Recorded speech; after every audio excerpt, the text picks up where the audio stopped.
Okay.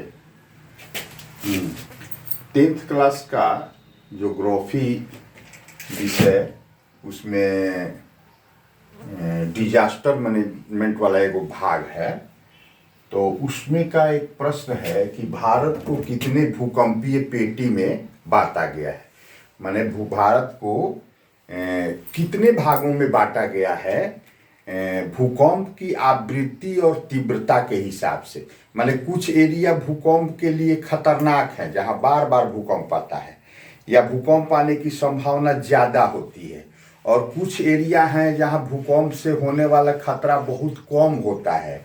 तो इस आधार पर भारत को कितने जोन में बांटा गया है।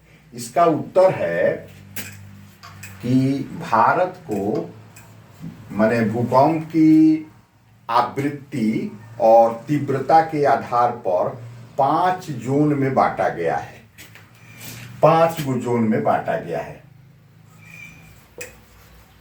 जोन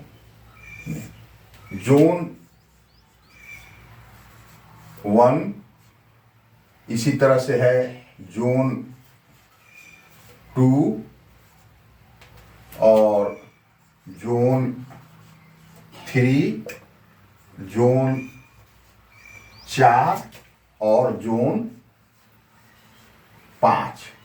ये 5 भागों में पूरे भारत को बांटा गया है भूकंपीय आधार पर।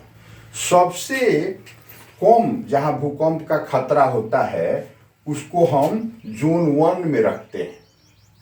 इसके अंतर्गत भारत के वे क्षेत्र आते हैं जो दक्षिण भारत में पड़ते हैं। दक्षिण भारत का पठारी भाग जो है वो जोन 1 में आता है। यहाँ भूकंप का खतरा नहीं के बराबर होता है। इसी प्रकार से जोन 2 है। तो जोन 2 वाला जो क्षेत्र है वो प्रायद्वीपीय भारत का जो तटीय मैदान है वो सारा एरिया या वो सारे क्षेत्र जो है जोन 2 में आते हैं। वहां भूकंप का झटका तो आता है, लेकिन उसकी तीव्रता इतनी कम होती है कि नुकसान नहीं के बराबर करीब करीब होता है। तो इसलिए ये जोन 1 और जोन 2 जो क्षेत्र है भारत के, वहां भूकंप का खतरा नहीं के बराबर है। इसी प्रकार अब जोन 3 जो है, ये जोन 3 के अंतर्गत आता है गंगा सिंधु का मैदान, राजस्थान और उत्तरी गुजरात। इसी एरिया में ये बिहार, यूपी वगैरह भी आता है। तो ये एरिया जो है वहाँ भूकंप तो आते हैं, लेकिन बहुत दिनों के बाद, माने बहुत लंबा अंतराल के बाद कभी ऐसा भूकंप आता है जो ज़्यादा खतरनाक हो, जिससे ज़्यादा जान माल की क्षति होती हो।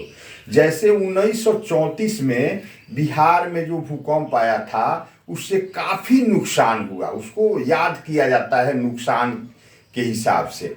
और उसके बाद तो 20वीं शताब्दी में 20 बार करीब करीब भूकंप आया है, लेकिन वो तो अधिकांश लोगों को महसूस भी नहीं हुआ। इसलिए ये तीसरा जोन जो है वो भी खतरा के हिसाब से बहुत कम माने नुकसान वाला क्षेत्र है। हालांकि कभी कभी यहाँ बहुत ज़्यादा बृहद पैमाने पर भूकंप आता है। जोन 4 और जोन 5 ये दोनों क्षेत्र हैं, यहाँ भूकंप का होने का जो है या भूकंप से होने वाले खतरा का ज़्यादा संभावना होता है।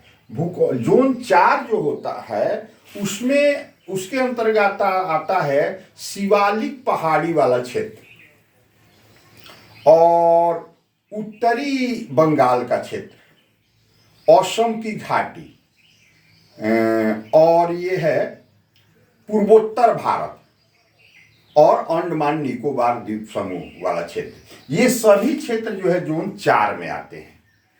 और जोन 5 ये सबसे खतरनाक क्षेत्र है। भूकंप के हिसाब से ये अति संवेदनशील एरिया है जो जोन 5 में आते हैं। इसके अंतर्गत है जम्मू कश्मीर, हिमाचल प्रदेश, ये उत्तराखंड का कुमायूं वाला क्षेत्र, दार्जिलिंग और ये गुजरात का कच्छ वाला एरिया, ये सब जो है जोन 5 में आते हैं।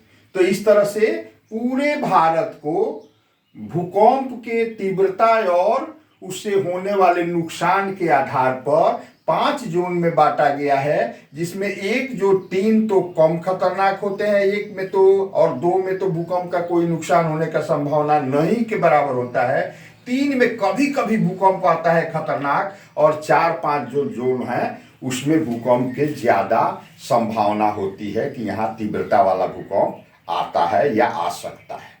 धन्यवाद।